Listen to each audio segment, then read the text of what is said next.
क्या मान सिंह जी गद्दार थे? आइए समझते हैं थे या नहीं। मेरा पर्सपेक्टिव देखा जाए तो नहीं थे। अब कैसे? पहली चीज आपको ये चीज समझनी पड़ेगी कि किसी को भी गद्दार कहने या ना कहने से पहले उसके बारे में जानना पड़ेगा।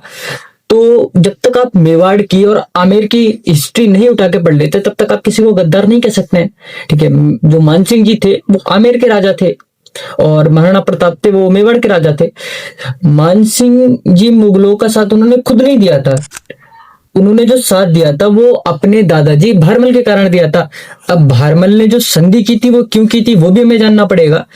जिस समय भारमल जी ने संधि की थी मुगलों के साथ उस समय भारत पर मुगलों मतलब राजपूतों में फूट पड़ चुकी थी। फूट कैसे पड़ी थी? पृथ्वीराज कछवा जो जयपुर के ही पृथ्वीराज कछवा जो इन्हीं की क्लैन के थे जिन्होंने राणा सांगा का खानवा के युद्ध में सपोर्ट किया था।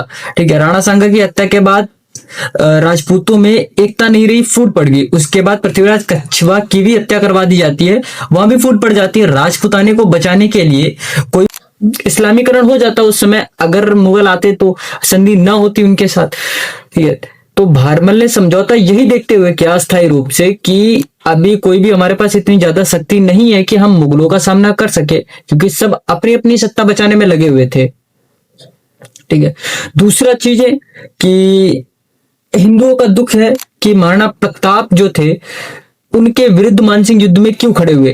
तो जाहिर सी बात है, जब महाराणा प्रताप काफी घायल हो चुके थे, अमरेंद्र रत्नू जी ने अपनी बुक में लिखा है ये, क्योंकि जब महाराणा प्रताप बहुत बुरी तरीके से घायल हो चुके थे युद्ध में, तो उस समय जो मानसिंह थे वो चाहते उनकी हत्या कर सकते थे, पर मानसिंह ने उन्हें जाने दिया बच के। ठीक है, और ऐसे ही एक बार जब महाराणा प्रताप ने भाटी राजपूतों के साथ मिलकर जब एक युद्ध हुआ, 3,000 करीब मुसलमानों को मरवाया, तो हरकारा भाग के आया जो मानसिंह के पास आया, तो मानसिंह ने उस हरकारे को मरवा दिया ताकि खबर आगे तक ना पहुंचे, और पीट करके मानसिंह चले गए। और मानसिंह जी ने इतने हिंदू मंदिर बनवाए, इतने हिंदू घाट बनवाए। ठीक है, और तुलसीदास जी भी उन्हीं के समय में रहे हैं, उनकी भी रक्षा मानसिंह जी ने करवाई। ठीक है, अगर मानसिंह जी उस समय इसमें इस्लामीकरण हो जाता तो देश का क्या होता। और सबसे बड़ी चीज कि जो देश का इस्लामीकरण होने से मानसिंह जी ने ही बचा के रखा, राजपूताना था। अगर आप मान के चलिए मानसिंह जी थे अकेले जिन्होंने मुगलों को और अफगानों को आपस में लड़ाया अफगानिस्तान में जाके, और अफगान मुगल अगर एक हो जाते तो इस भारत का इस्लामीकरण होने से कोई नहीं रोक सकता था।